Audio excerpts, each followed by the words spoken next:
Santan juga sering terpilih sebagai pengganti susu saat memasak karena lebih ramah bagi yang alergi laktosa. Kids, Indonesia terkenal dengan negara yang kaya dengan rempah-rempah. Contohnya santan, salah satu bahan masakan yang selalu ada apalagi ketika lebaran nih kids. Tapi nggak jarang belakangan ini santan perlahan mulai tergantikan dengan susu. Sebenarnya mana yang lebih sehat, santan atau susu? Yuk kita cari tahu. Susu memiliki banyak manfaat seperti kandungan protein, lemak, vitamin, dan mineral. Susu juga terkenal sebagai sumber protein yang tinggi dan mengandung berbagai jenis asam lemak seperti linoleik, asid, dan omega 3. Asam lemak ini bermanfaat menurunkan risiko diabetes dan penyakit jantung. Kadar protein dalam susu juga memiliki manfaat membentuk tubuh sekaligus menjadi cadangan tenaga saat berolahraga. Mengonsumsi susu secara rutin dapat mencegah risiko berat badan bertambah karena kandungan proteinnya yang tinggi dan dapat membuat perut kenyang lebih lama. Lemak yang terkandung pada susu juga termasuk lemak terendah di antara berbagai lemak hewani seperti sapi dan ayam. Susu terkenal dengan kandungan vitaminnya yang baik bagi tubuh, tapi santan juga nggak kalah sehat loh.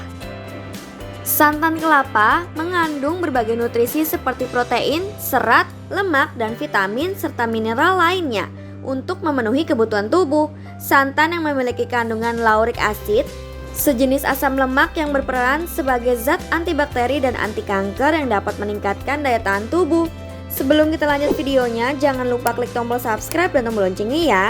Bagi yang ingin menjalankan diet seimbang dengan santan kelapa juga dapat membantu menjaga kesehatan jantung dan sistem kardiovaskular karena kandungan asam lemak di dalamnya. Ternyata santan juga memiliki kadar kalori yang rendah. 1 cup santan kelapa tanpa pemanis tambahan ternyata memiliki 40 kalori, 4 gram lemak, dan 1 gram karbohidrat.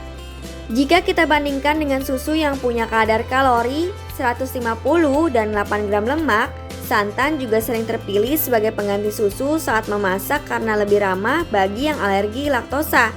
Meskipun sama-sama memiliki kadar nutrisi yang tinggi, tapi santan kini mulai banyak dipilih untuk menggantikan susu karena kalori yang lebih rendah.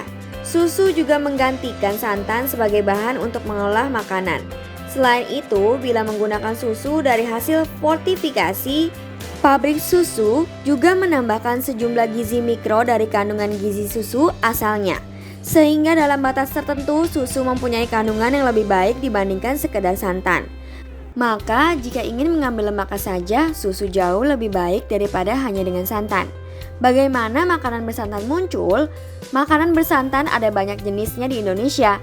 Menurut Siska Suitomo, seorang pakar kuliner Nusantara, bahwa dulu zaman nenek moyang Indonesia begitu dekat dengan pohon kelapa.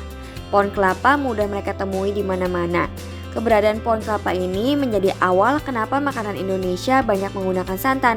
Kemudian kedatangan bangsa lain ke Indonesia untuk berdagang rempah-rempah, akhirnya terjadi pencampuran makanan dengan baik antara rempah-rempah dengan santan. Nah, itulah penjelasan mengenai susu dan santan berdasarkan beberapa sumber. Sampai di sini dulu ya videonya. Jangan lupa like, komen, subscribe, dan share ke teman-teman lainnya ya kids. Bye-bye!